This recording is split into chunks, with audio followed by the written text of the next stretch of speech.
আসসালামু আলাইকুম রহমতুল্লাহি বারাকাতু। সম্মানিত ভিউয়ার্স, আশা করি আল্লাহ তাআলার অশেষ রহমতে আপনারা ভালো আছেন। জান্নাতের অন্যতম নিয়ামত এবং পুরস্কার হলো বাবা মা এবং সন্তানরা যদি ঈমানদার হয় তাহলে তাদের একসাথে রাখবেন।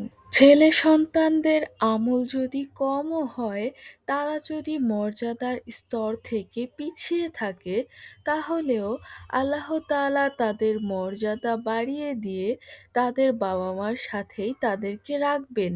পবিত্র কুরআনে আল্লাহ তাআলা বলেন, আর যারা ঈমান এনেছে এবং তাদের সন্তানেরা ঈমানের সাথে তাদের অনুসরণ করেছে, আমি তাদের সাথে তাদের সন্তানদের মিলিয়ে দেব এবং তাদের আমলের কোনো কিছুই কমাবো না। প্রত্যেক ব্যক্তি তার নিজ নিজ অর্জনের দ্বারা দায়বদ্ধ।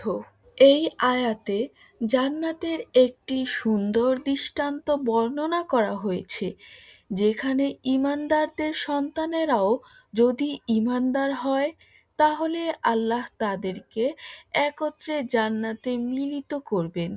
তবে এতে পারিবারিক সুখ ও পূর্ণতা থাকবে, আর কারো আমলের প্রতিদান কমানো হবে না। সুবহানাল্লাহ। মুমিনরা জান্নাতে প্রবেশ করে প্রথমেই তার বাবা মা, স্ত্রী, সন্তানদের কথা জিজ্ঞাসা করা হবে তারা কোথায় আছে। জবাবে বলা হবে তারা তোমার মতো মর্যাদাবান স্তর পর্যন্ত পৌঁছাতে পারেনি, তাই তারা জান্নাতের আলাদা জায়গায় আছে। মুমিনরা তখন বলবে, হে আল্লাহ, আমি দুনিয়াতে নিজের জন্য এবং আমার পরিবারের জন্য দোয়া করেছি এবং আমল করেছিলাম। তখন আল্লাহ তাআলার পক্ষ থেকে নির্দেশ দেয়া হবে তাদেরকেও জান্নাতের এই স্তরে এনে রাখা হোক। সেদিন আরশ বহনকারী ফেরেশতাগণও নেককার বাবা মা এবং নেককার সন্তানদের জন্য দোয়া করতে থাকবেন। আল্লাহ তাআলা পবিত্র কুরআনে বলেন, যারা আরশ বহন করে এবং যারা আরশের চারপাশে আছে তারা তাদের প্রতিপালকের প্রশংসা সহ পবিত্রতা ঘোষণা করেন। তারা বলেন, হে আমাদের পালনকর্তা, আপনার দয়া ও জ্ঞান সবকিছুতে পরিব্যাপ্তন করেছে। অতএব যারা তাওবা করেছে এবং আপনার পথ অনুসরণ করেছে তাদের আপনি ক্ষমা করুন এবং এবং জাহান্নামের শাস্তি থেকে রক্ষা করুন।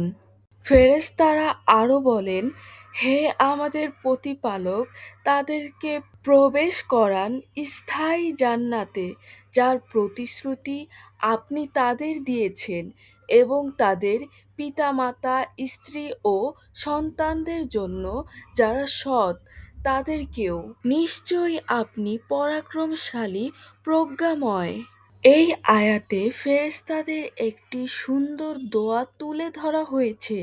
তারা শুধু আল্লাহ তাআলার তাসবিহ করে না, বরং মুমিনদের জন্য ক্ষমা ও জান্নাতের দোয়াও করেন।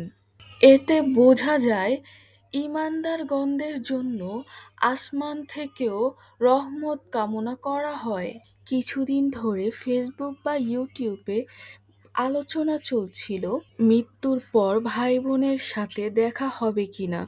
অনেকে এই নিয়ে চিন্তিত দেখা গেছে।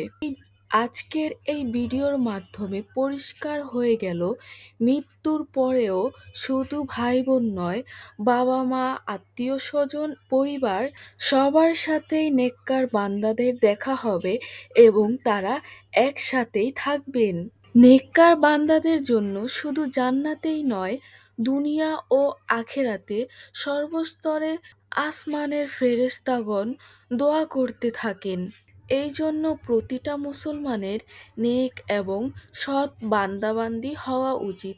আল্লাহ তাআলা আমাদের সবাইকে নেক এবং সৎ বান্দাবান্দি হওয়ার তৌফিক দান করুক এবং আমাদের ছেলে সন্তান এবং পিতামাতা সকলকে নেক বান্দাবান্দি হওয়ার তৌফিক দান করুক।